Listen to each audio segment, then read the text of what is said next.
Welcome back to Primetime News, and for those of you watching online at onespotmedia.com, a very special welcome to you. We begin this evening with a developing story. A massive fire has gutted a gas station in Mandeville, Manchester. It's also understood that about 10 vehicles which were on the property were damaged or destroyed. Our reporter Dwayne Anderson has been tracking this story and now has this report. Smoke billowing in the distance, usually a sign of trouble, and this was big trouble. The Heavens gas station in Mandeville, Manchester was on fire.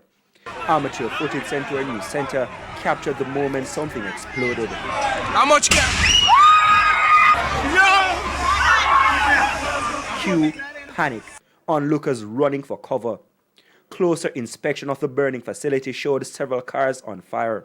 Emilio Banks of the Jamaica Fire Brigade spoke with our news center. Information I just got, the service station is on fire. There was a motor vehicle accident at the front of the station. One of the vehicles exploded, caught fire. The fire then spread to the gas station, and there are now 10 vehicles on fire as we speak. The authorities say so far, no deaths have been reported. There are suspected injuries from the motor vehicle accident. But the damage is sure to run into the millions. Dwayne Anderson, TVJ News.